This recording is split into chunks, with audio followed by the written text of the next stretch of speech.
예, 우리 사랑하는 성도 여러분, 한 주일 동안 평안하셨습니까? 교회 오니까 좋죠? 네, 시원하고, 네, 더 무더운 날씨 가운데 항상 건강에 유의하시기 바랍니다. 그 이솝어를 보게 되면, 이솝은 이제 고대 그리스의 이제 노예 출신입니다.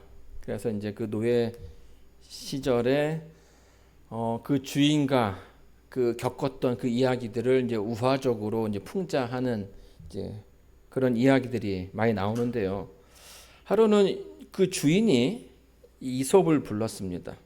그래서 세상에서 가장 맛있는 음식을 시장에 가서 사와라 라고 얘기를 했어요. 그래서 이제 이솝이 무엇이 가장 맛있는 음식일까라고 막 고민하다가 뭘 사왔습니까? 소의 혀를 사왔어요. 예, 설육이라고 하는데요. 근데 주인이 아니 왜 이걸 사왔느냐? 다른 게 더 맛있는 것도 많이 있을 것 같은데 왜 굳이 이 혀를 가지고 왔느냐라고 물어보니까 주인님, 이 혀가 세상에서 가장 좋은 겁니다. 이 혀는 우리가 사랑을 이야기도 하고 진리를 말하고 칭찬하고 격려하고 사람을 살릴 수 있는 것이기 때문에 이 세상에서 가장 좋은 음식입니다 라고 얘기를 했어요. 뭐 듣고 보니까 뭐 그런 것 같아요. 그래서 알았다. 그래서 이제 먹었어요. 또 몇 주가 지나서 주인이 다시 말합니다. 그러면 오늘은 세상에서 가장 나쁜 음식을 사와라 라고 얘기를 했어요. 이 소위 뭘 사왔을까요? 또 혀를 사왔어요. 그래서 아니 이제 좀 이제 당황스러운 거죠. 왜냐하면 지난번에 가장 맛있는 음식이라 해서 소의 혀를 사왔는데 또 혀를 사온 거니까. 그래서 그러면 왜 이게 나쁜 것이냐, 안 좋은 음식이냐라고 얘기하니까 이 혀로 사람들이 거짓말도 하고 남을 험담하기도 하고 속이고 또 누구를 상처 주기도 하고 또 죽게끔 또 미움이 퍼뜨려지게끔 하는 그런 역할을 하기 때문에 이게 가장 나쁜 음식이라고 얘기를 하는 겁니다. 이솝은요, 혀가 얼마나 강력한 힘을 가지고 있는지를 그 이야기 가운데서 담아서 이야기를 해주고 있습니다. 성경 말씀 잠언 18장 21절 말씀을 다 같이 읽어보도록 하겠습니다. 다 같이 읽겠습니다. 시작. 죽고 사는 것이 혀의 권세에 달렸나니 혀를 쓰기 좋아하는 자는 그 열매를 먹으리라.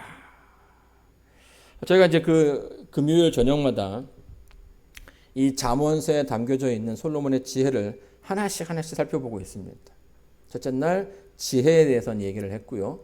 두 번째는 게으름에 대한 얘기를 했습니다. 그리고 그 다음으로 이제 계속 좀 강조되고 있는 내용이 바로 말. 혀에서 나오는 말에 대한 이야기입니다. 왜 솔로몬이 말에 대해서 강조했을까? 더 뭐 철학적이고 더 어떤 건설적인 이야기가 나올 법한데 솔로몬은 이 말이야말로 정말 중요하다라고 이야기해 주는 것이에요. 솔로몬이 직접 사람들한테 그 지혜를 나눠준다라는 것은 아마 그만큼 중요한 의미가 있다라고 생각이 됩니다. 여러분, 말에는요 능력이 있어요. 권능이 있습니다. 권능이. 자, 여러분도 그 말에 어떤 그 힘이 있다라고 생각하십니까? 제가 어릴 적에 천식이 있었어요. 천식. 그래가지고 이제 겨울이 되면 항상 그 병원에 갔습니다. 지금도 잃어보지 않았어요. 헌외과라고 거기 가면 이제 나이 드신 이제 할아버지 이제 의사가 계셨는데 하도 그 해마다 그 병원에 가서 그 간호사가 저를 알아볼 정도로 얘가 이렇게 많이 컸냐고 막 이렇게 할 정도로 그렇게 이제 겨울마다 감기, 천식 때문에 고생을 했습니다. 근데 이 기침을 하게 되면요, 기침이 멈추질 않는 거예요.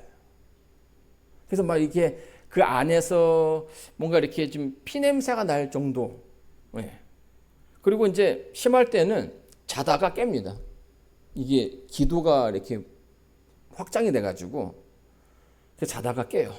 그러면 이제 계속 칭얼대기도 하고 잠은 오는데 잠은 못 자니까 되게 이제 피곤해하는 거죠. 근데 그날도 일찍 잠이 들었는데 중간에 깼어요. 근데 눕고 싶은데 누우면 숨이 안 쉬어지니까 잠을 잘 수가 없는 거예요. 그래서 엎치락 뒤치락 누웠다 일어났다 다시 또 기침했다 뭐 이제 그러고 있는 거죠. 그래서 이제 제가 이제 울먹울먹 거리니까 아버지가 저를 손으로 이렇게 안아서 아버지 몸에 기대게 해주셨어요. 잠 잘 수 있을 거라고 걱정하지 말라고. 그냥 누웠어요. 누웠는데 계속 숨이 안 쉬어지는 거예요. 그래서 이제 이렇게 일어나야 된다는 생각이 드는데 그때 제가 들었던 생각이 아버지가 나를 이렇게 붙잡고 있고 잘 될 거라는 생각을 잘 수 있다라고 얘기를 해주니까 내가 지금 일어나게 되면 그 아버지의 어떤 그 말에 뭔가 좀 이렇게 반항한 것 같다라는 생각이 드는 거예요. 어린 나이였지만 이제 그런 생각을 좀 하게 되었습니다. 그런데 계속 있자니 숨이 이제 안 쉬어지니까 죽을 것 같은 거죠. 고민하다가 결국에 그냥 모르겠다. 나도 모르겠다. 그냥 아버지가 하라는 대로 이제 해야겠다 하고선 그 밤을 그냥 그렇게 보냈던 그런 기억이 있습니다. 제가 이제 그때의 어떤 그 일들을 기억하면서 느꼈던 것이 이 말에 어떤 그 힘이 있는 것은 아닌가라는 생각이 드는 거예요. 물론 아주 짧은 그런 경험이었지만 아버지의 그 말에 내가 순종해야 된다, 따라야 한다라는 어떤 그런 그 생각을 갖게 되었던 거죠. 여러분, 하나님께서 세상을 무엇으로 만드셨습니까? 말씀으로 만드셨죠. 창세기 1장 1절을 보게 되면 태초에 하나님이 천지를 창조하시니라. 이 말씀으로 만드셨어요. 그래서 3절에 보게 되면 하나님이 가라사대 빛이 있으라 하심에 빛이 있었다라는 표현을 쓰고 있습니다. 여기에서 뭐라고 얘기하냐면 가라사대 하나님께서 말씀하셨다라는 거죠. 무언가 특별한 어떤 행동을 하신 것이 아니라 그저 입으로 그 말을 했다라는 거예요. 빛이 있어라 라고 했을 때에 그 우주가 뭘 낸 겁니까? 그 빛을 드러내게 된 거죠.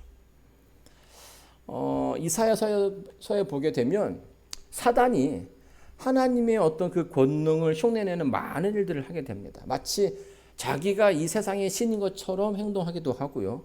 또 수많은 이적을 통해서 믿는 사람들도 미혹해 한다라는 그런 표현들을 우리가 많이 봐왔죠.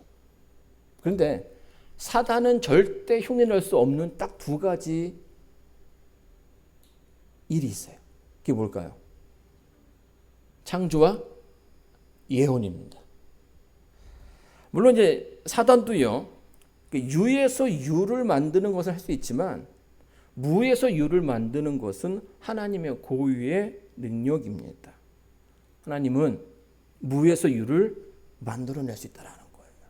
특별히 이 창세기의 그 이야기를 보게 되면 하나님께서 말씀으로, 그러니까 사람을 만들 때에만 빚어서 코에 생기를 불어넣어서 이런 어떤 그 만드는 모습을 보여주셨는데요. 그 외에 다른 장면에서는 다 말씀으로 하셨다라는 거예요. 출애굽기 창세기 1장 11절입니다. 하나님이 가라사대 땅은 풀과 씨 맺는 채소와 각기 종류대로 씨 가진 열매 맺는 과목을 내라 하시매 그대로 되어. 그래서 또 보게 되면 하나님께서 말씀하셨어요. 땅에게 말씀했습니다. 너는 씨 맺는 채소와 각기 종류대로 씨 맺는 열매를 내어라 라고 했을 때에 뭐 한 겁니까? 땅이 그 말에 순종하게 된 거죠. 여러분, 여기에 엄청난 진리가 담겨져 있습니다. 이 말씀에 능력이 있다라는 거예요. 그래서 하나님께서 창조하신 것들은 그 말씀에 순종하는, 순응하는 그런 모습을 보여주는 거예요. 바다야 갈라져라 하면 그 바다가 길을 내는 것이고요. 자, 이런 걸 보면 인간이 정말 인간이 대단한 것 같아요. 왜 대단하냐? 이 무생물도 하나님 말을 순종하는데 인간은 자기 마음대로 살죠. 하나님 말을 해도 잘 듣지 않아요. 다시 이제 좀 주제로 돌아가서요. 여러분, 이 말에는요 힘이 있어요. 파워가 있습니다. 그래서 그 말의 그 파워에 따라서 그 듣는 이로 하여금 그 말을 듣게끔 하는 힘이 있는 것이에요. 자, 근데요, 여러분, 이제 이런 모습들은 우리도 우리의 그 언어 가운데서 그 능력을 확인할 수 있습니다. 아버지가 얘기하면 자녀들은 그 말을 들어요. 그 말에 권위가 있기 때문이죠. 우리의 모습 가운데서도 이런 모습이 이렇게 비춰지는 이유는 우리가 누구의 모습을 닮았습니까? 하나님의 모습을 닮았기 때문이에요. 그래서 하나님의 그 어떤 그 능력들이 우리들의 삶 속에도 있는 거죠. 근데 문제는 뭐예요?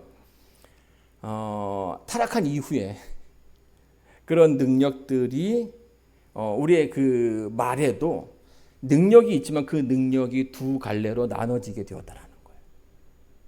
좋은 의미의 그 능력이 있는 반면에 또 나쁜 의미의 능력이 있게 된 거죠. 잠언 16장 여기 잠언인데 제가 술도 못했네요. 16장 24절에 보게 되면 선한 말은 꿀송이 같아서 마음에 달고 뼈에 양약이 되느니라. 그러니까 여러분들이 하는 그 말, 선한 말, 착한 말은 누군가를 위로하고 누군가에게 응원해주는 힘을 주는 그런 말로 사용될 수 있다라는 겁니다. 시인 이혜인 수녀가 이제 십몇 년 전에 암투병 할 때에 굉장히 이제 힘들었다라고 얘기를 해요. 근데 이제 그 암투병 가운데 힘들었던 것 중에, 그러니까 본인이 이제 그 치료를 받고 이제 키모를 하고 하는 그런 과정 가운데서도 힘들었지만 이 주변에서 사람들이 하는 그 말들이 그녀를 그렇게 힘들게 했다라고 이야기합니다. 생각 없이 이렇게 무심코 던졌던 말들. 암은 별거 아니에요. 요즘은 그냥 감기처럼 이렇게 다 쉽게 나을 수 있는 거니까 너무 걱정하지 말라고 이렇게 쉽게 얘기하는 말이 이혜인 수녀는 그렇게 듣기 싫었다고 얘기하더라고요.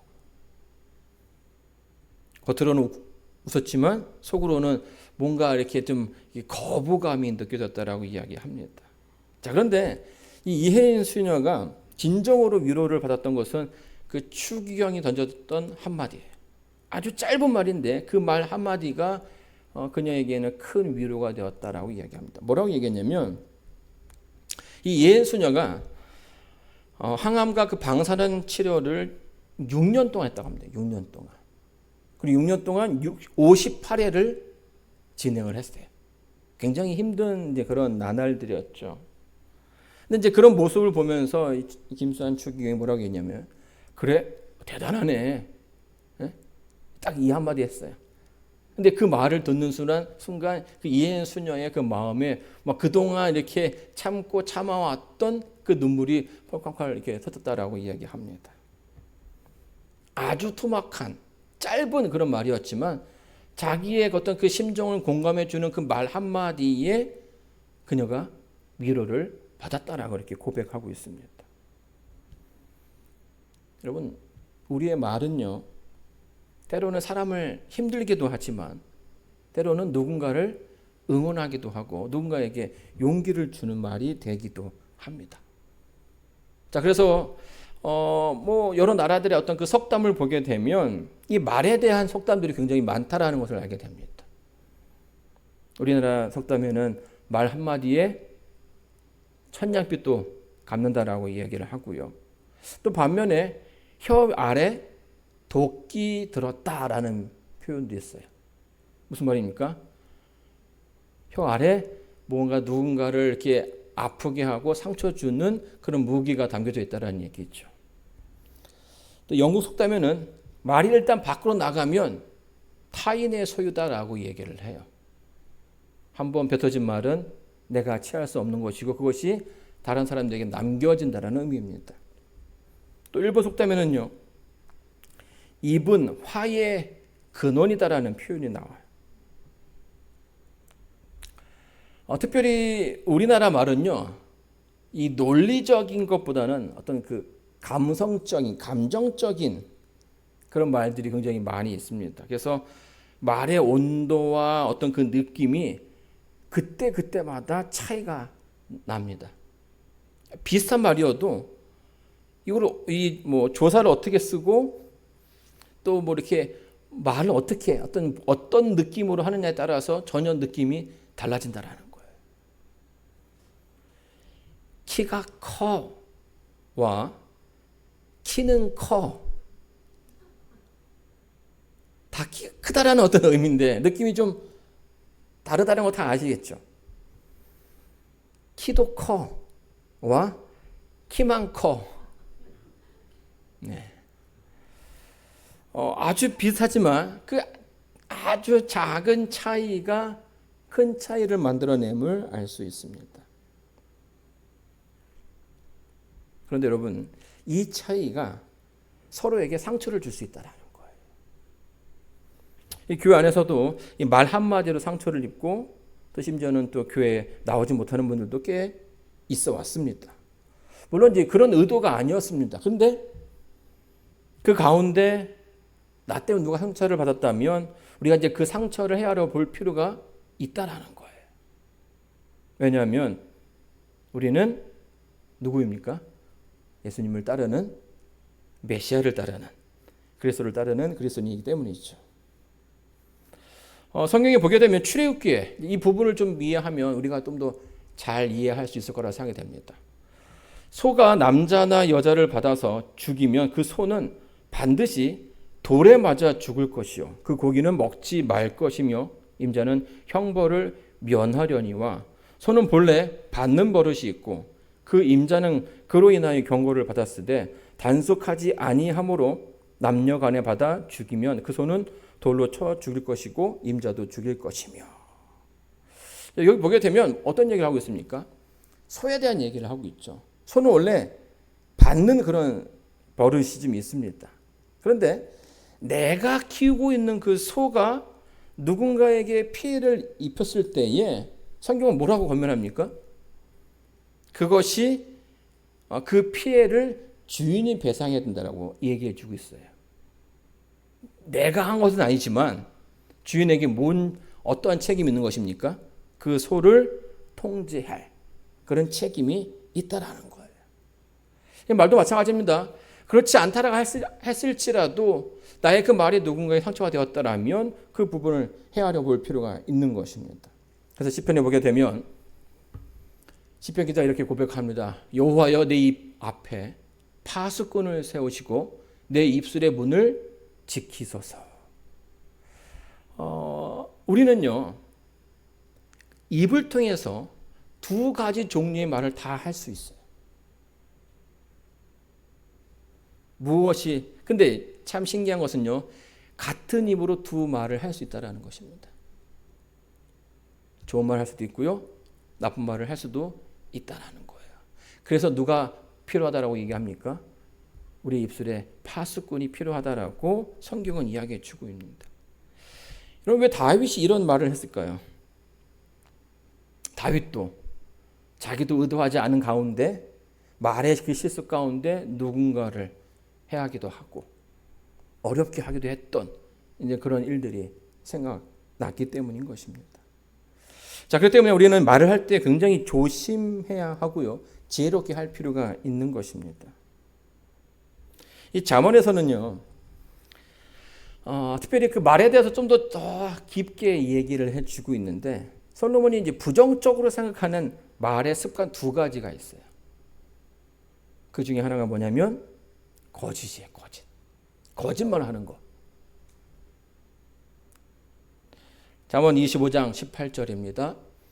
자기의 이웃을 쳐서 거짓 증거하는 사람은 방망이요 칼이요 뾰족한 화살이니라. 거짓말하는 사람은 어떻게 묘사하고 있습니까? 아주 날카로운 사람을 괴롭게 하고 죽일 수 있는 그런 도구로 설명되어지고 있는 겁니다. 여러분 진실이 아닌 것을 진실처럼 포장하는 사람들이 있어요. 진짜가 아닌데 진짜인 것처럼. 이걸 우리가 이제 거짓이라고 얘기하는데요. 이 거짓말이요. 우리 삶 속에 얼마나 많은 악영향을 미치는지 모르겠습니다. 뭐 이제 미국도 그렇고요. 이제 한국도 그렇고요. 요즘은 선거에서도 이 거짓 정보들이 얼마나 많이 퍼지는지 모르겠어요.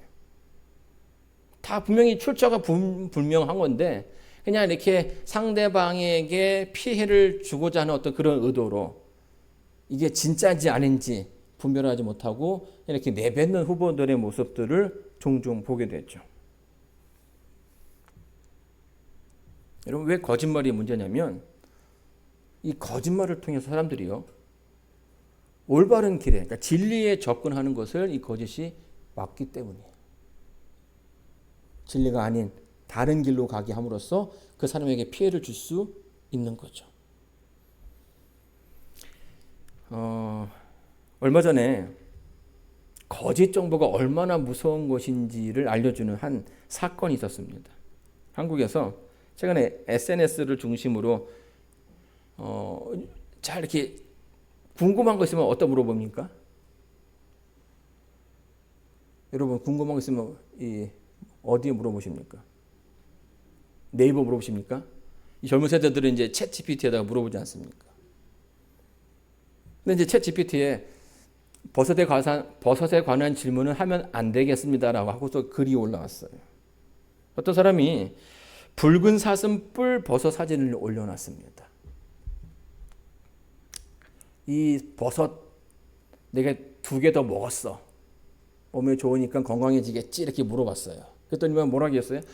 아, 정말 생으로 먹었으니까 잘했다라고.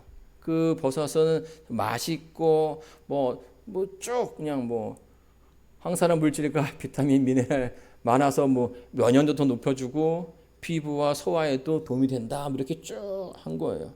더 먹어도 되겠지라고 했을 때 더 먹으면 더 건강해진다라고 얘기하는 거예요. 자, 근데 이제 알고 보니까요, 이 챗 GPT의 정보가 잘못된 정보예요.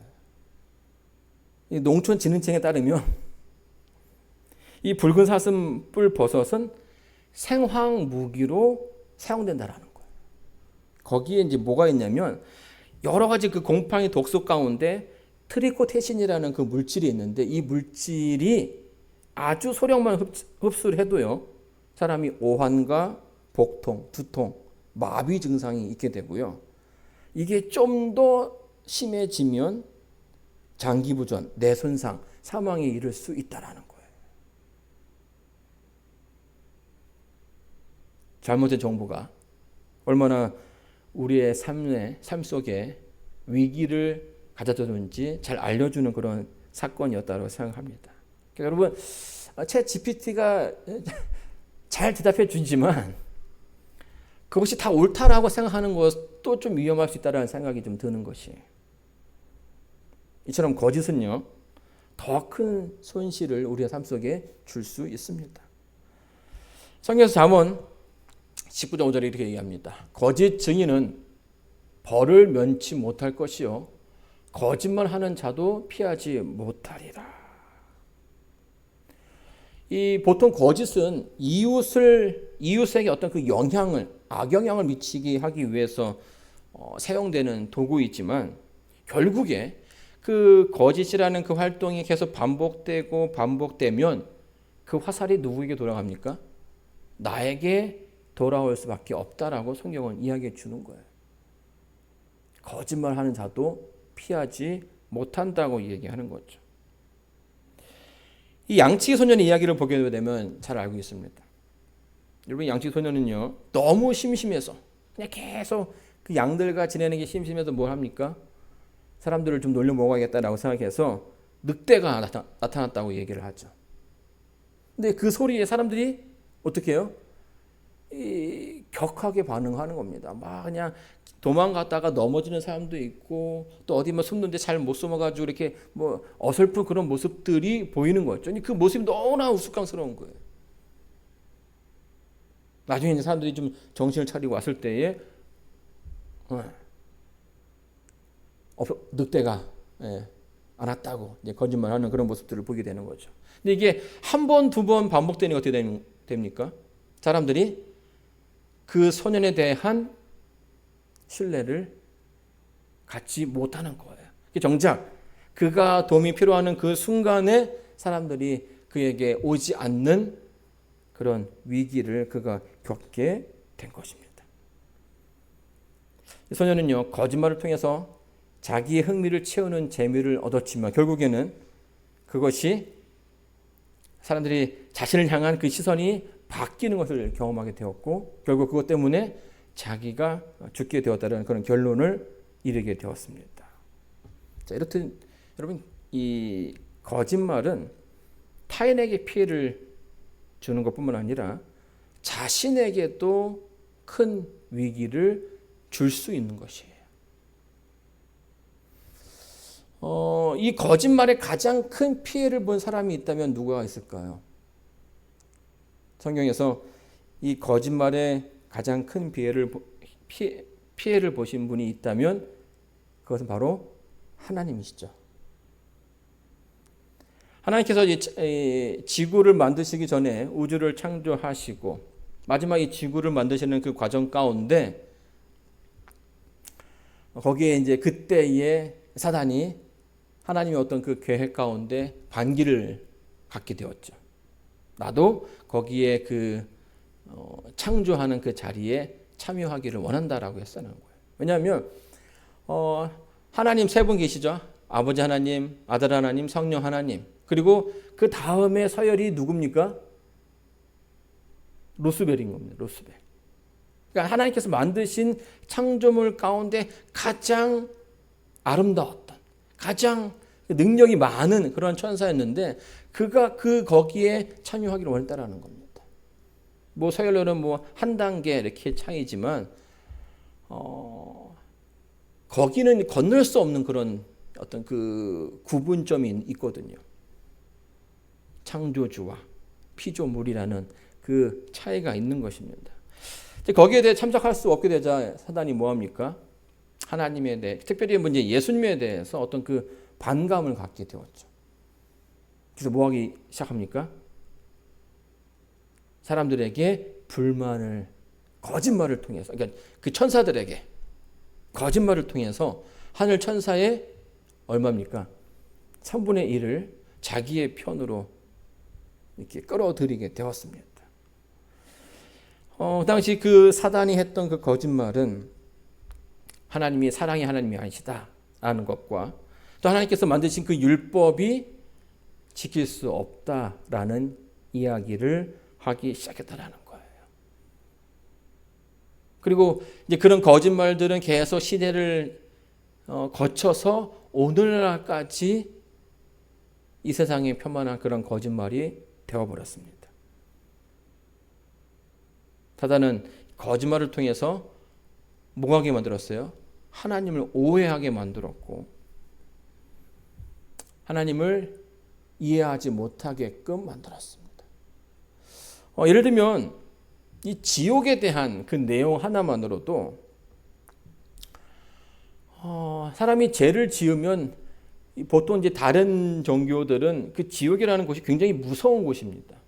뭐 단테의 신곡에도 보게 되면 그 묘사되는 그 지옥의 모습이 영원토록 그 형벌에서 벗어날 수 없는 장면으로 그려지고 있어요. 불지옥, 또 엄청 추운 지옥, 또 뭐 온몸이 가시로 덮이는 그런 지옥. 이렇게 듣기만 해도 야 내가 정말 똑바로 살아야겠다라고 할 정도로 그렇게 무서운 곳으로 묘사된다라는 겁니다. 그러다 보니까 사람들이요, 우리가 이제 믿는 사람들은 뭐 어떻게 해서 이제 이해하려고 노력하겠지만은 밖에서 기독교를 바라보는 사람들의 생각은 하나님 너무 무서운 분으로 보여지는 거죠. 고작 100년, 이 80년의 인생의 잘못된 선택으로 영원토록 벌을 받아야 한다는 것, 이게 정말 하나님의 사랑의 하나님의 모습인가? 이제 이런 오해를 갖게 한다라는 거예요.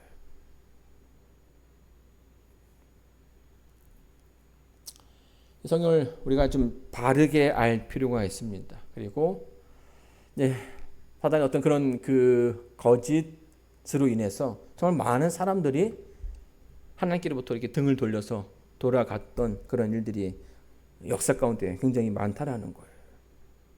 그래서 하나님은 이 거짓을 굉장히 싫어하십니다.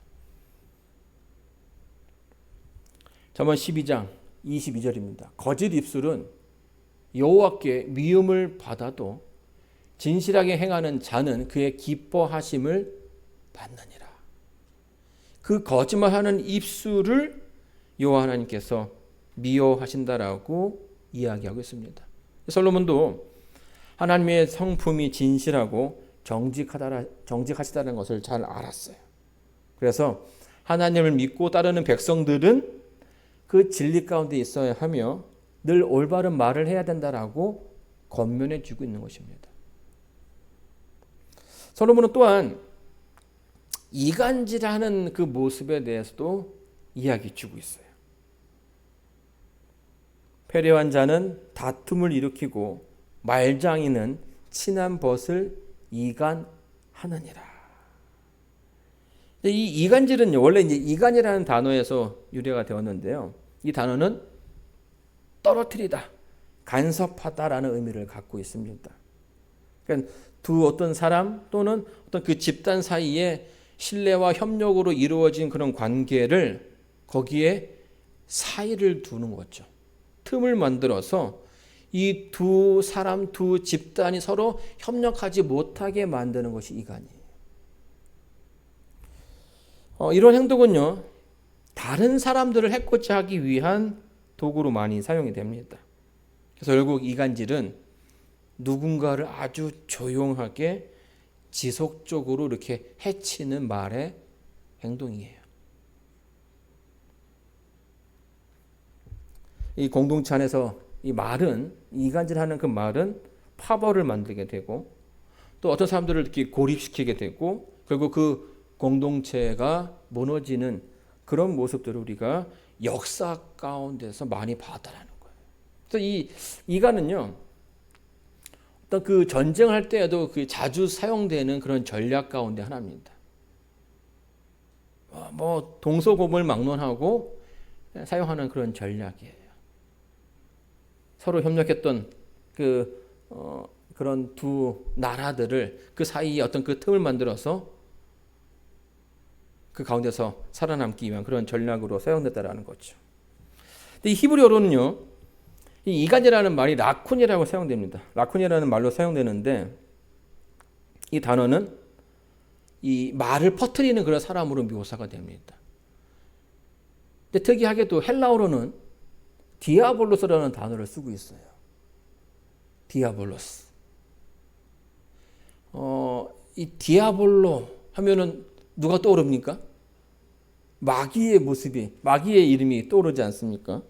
같은 말을 쓰고 있다는 거죠. 이간하는 자, 고발하는 자. 이간질은 단순하게 어떤 그 성격 문제가 아니라 마귀가 갖고 있는, 사단이 갖고 있는 그 성품 가운데 그것과 연결되었다라고 해석하는 거예요.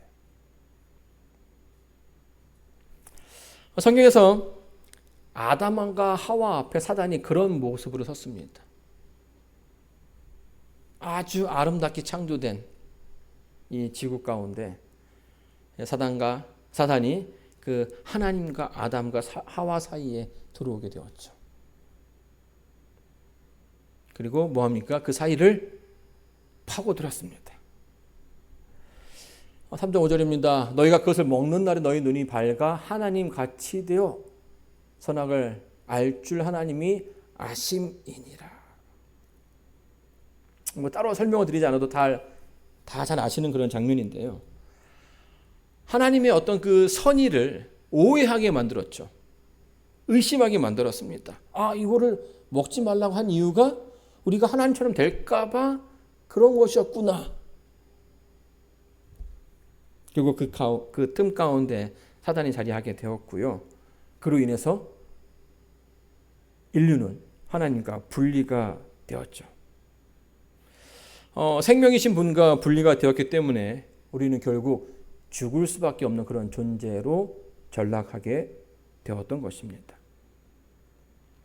이 신약 교회에서도요, 이 고린도 교회가 그 안에서 파가 나눠지는 것을 이렇게 우리는 역사 가운데서 보게 되었죠. 서로 원래 하나 된 모습으로 하나님의 어떤 그 뜻 안에서 한 공동체를 이루었던 이들이 그 가운데서 뭐 한 겁니까? 누가 더 뛰어나냐? 이렇게 막 서로 뭐 비교하고 경쟁하다 보니까 그 가운데 여러 파벌이 생기게 되었고, 이것이 그 당시에 그 고린도 교회의 큰 문제 가운데 하나로 되었다라는 거예요. 자, 이렇게 가슴 아픈 역사를 가지고 있지만 여전히 이런 모습들이 우리의 그 삶 속에서 반복되고 있다는 것입니다. 나와 다른 입장에 서 있는 이를 제거하기 위해서 상대보다 내가 더 유리한 위치에 서기 위해서 사용하고 있다는 거예요. 왜 솔로몬이 이간질이 나쁘다라고 얘기했는지를 다 아실 거라고 생각이 됩니다. 여러분, 교회는 뭐예요? 하나의 공동체. 이 공동체란 어떤 그 특권층이나 소수의 어떤 힘이 있는 사람들만을 위한 모임이 아니죠. 구약을 보게 되면 하나님은 스스로 당신을 누구라고 설명합니까? 나는 과부와 고아의 하나님이라고 소개를 하고 계셔요. 그 말은 하나님께서 언제나 그 약자의 편에서 서 있다라는 얘기를 해주고 있다는 거예요. 소외받기 쉬운, 사람들로부터 무시당하기 쉬운 그들의 곁에 섬으로써 모든 그 관계가 공평하고 평등한 관계가 되기를 원하셨습니다. 또 신약에서는요, 그 소외받는 계층을 위해서 세운 그 직분이 있죠. 그게 뭡니까? 집사라는 직분이었더라. 그런 배경에서 이 집사라는 직분이 시작되게 되었죠. 교회는 모두를 위한 그런 모임입니다. 그렇기 때문에 교회는 교회에 출석하는 모든 사람들이 다 잘 살 수 있는 곳이 되어야 합니다. 자, 그런데 이간질이 이 교회를 쪼개기 때문에, 교회를 서로 합하지 못하게 만들기 때문에 이것을 경계하는 것이고 하나님께서 싫어하시는 것입니다. 자, 이제 우리가 우리의 입에 파수꾼을 두어서 어떤 말이 나아가는지를 살펴볼 필요가 있다라고 생각합니다. 여러분, 입에서 나오는 말은요, 그 사람의 인격을 드러냅니다. 내가 사용하는 말, 내가 사용하는 그 말투, 이런 것들은 그 사람의 어떤 그 수준을 드러내는 거죠. 여러분 어릴 적에 읽었던 그 동화 가운데 보게 되면 어떤 그 계모가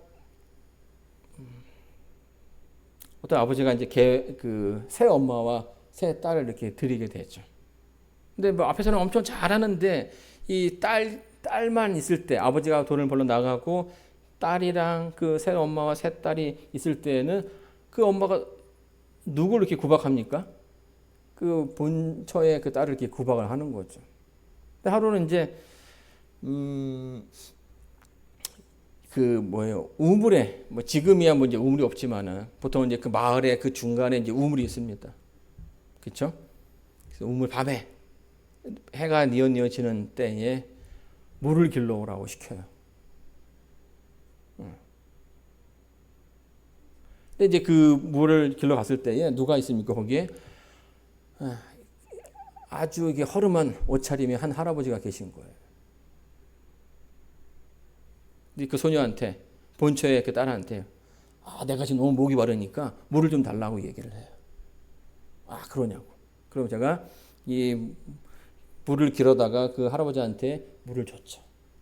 근데 할아버지가 뭐라고 얘기해요? 너는 참 착하구나라고 하면서 내가 너한테 복을 주겠다라고 얘기를 했어요. 그래서 뭐 이제 뭔지도 모르고 그냥 이렇게 그 아이가 갔죠. 근데 이 아이가 말할 때마다 입에서 보석이 나오는 겁니다. 뭐 금도 떨어지고 뭐 은도 떨어지고.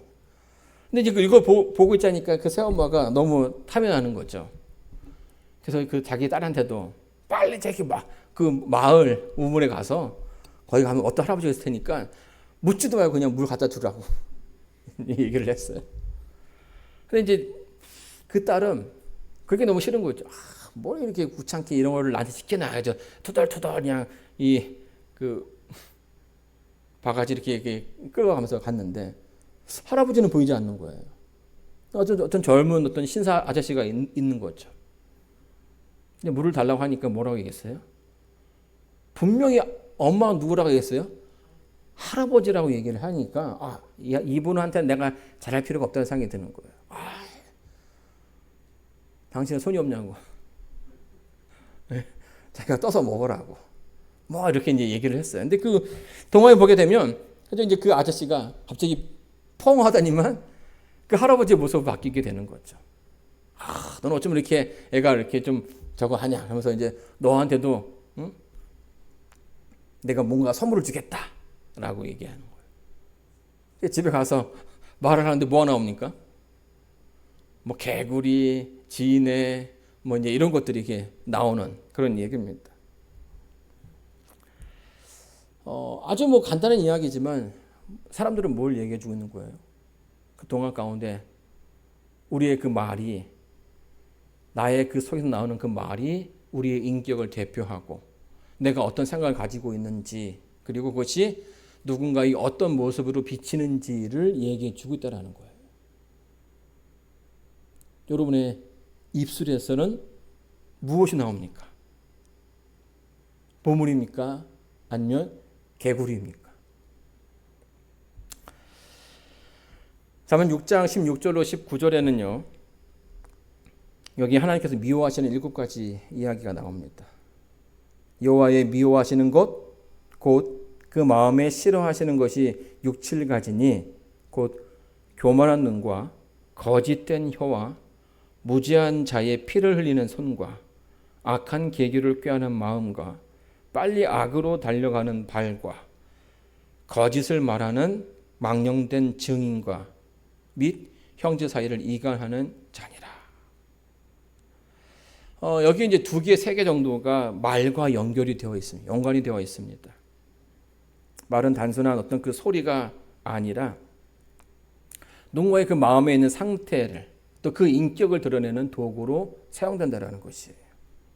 자, 그렇기 때문에 하나님께서는 이 말도 사람의 행동으로 간주하신다는 겁니다. 내가 단순하게 누구를 때려서 그것이 나쁜 것이 아니라 이 말도 충분히 누군가를 때릴 수 있는 그런 도구로 사용된다는 거예요. 그렇기 때문에 우리는 우리의 그 말에 대해서 굉장히 주의를 기울여야 합니다.